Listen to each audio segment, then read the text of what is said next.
رحمن یا رحمن۔ بسم اللہ الرحمن الرحیم۔ آج کے اس نشست میں ہم جانیں گے کہ اگر کوئی انسان فوت ہو جاتا ہے تو فوت ہونے کے بعد اس کا جو مال ہے، اس کا جو طریقہ ہے، اس کے ساتھ کون کون سے حقوق جو ہے وہ متعلق ہو جاتے ہیں، یعنی انسان کی فوت ہونے کے بعد اس کا جو مال بچتا ہے اس میں سے کیا کیا کرنا چاہیے، اور مرحلہ وار جو اس کا ایک ترتیب ہے اس حوالے سے ہم جانیں گے۔ تو سب سے پہلی بات تو یہ جاننا ضروری ہے کہ اگر کوئی بندہ فوت ہو جاتا ہے تو اس کے فوت ہونے کے بعد اس کے مال میں سے جو پہلا حق ہے اس کے مال کے اندر وہ یہ ہیں کہ ہم اس میں سے اس انسان کا یعنی تجہیز المیت و تکفینہ، کہ اسی انسان کے کفن دفن کا انتظامات اس کے مال میں سے کرے، یعنی اس کے قبر کھودنے میں یا اس کو غسل دینے میں جو بھی ایکسپینڈیچر آتا ہے اس کو ہم اس کے مال میں سے لگائیں گے۔ پھر ہم دیکھیں گے اگر انسان کے مال جو ہے تکفین اور تجہیز کے بعد بچتا ہے تو اسی بچے ہوئے مال میں سے ہم انسان کا جو قرض ہے، ادا الدیون جو ہے، اس کے جو بھی قرض ہے، جس سے بھی اس نے قرض لیا ہے، تو اس کے مال میں سے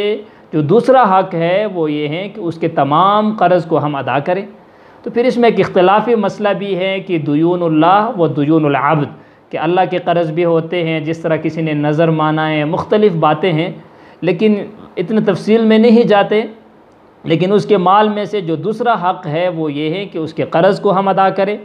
تیسری بات یہ ہے کہ جو تیسرا حق ہے، اگر ایک بندہ اس کی تکفین اور تجہیز کے بعد مال بچا ہے، ہم نے اس کے قرض کو بھی ادا کیا ہے، پھر بھی اگر مال بچا ہے تو ہم جو ہے اس کی وصیت یعنی تنفیذ الوصیہ، اس کے وصیت کو ہم نافذ کریں گے۔ اگر اس بندے نے کوئی وصیت کیا ہے، مثال کے طور پر اس نے کہا ہے کہ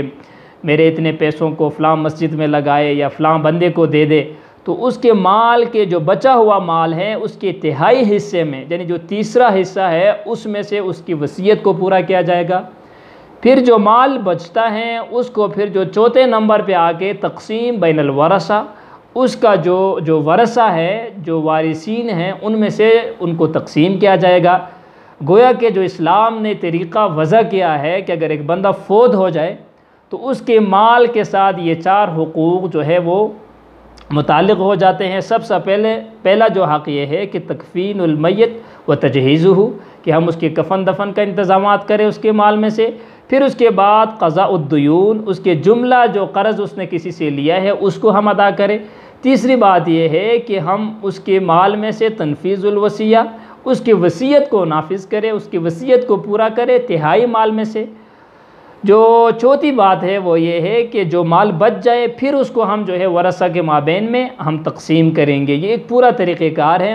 پھر جو ورثہ کا کیٹیگریز ہے اس کو انشاءاللہ ہم بعد میں تفصیل سے پڑھیں گے انشاءاللہ۔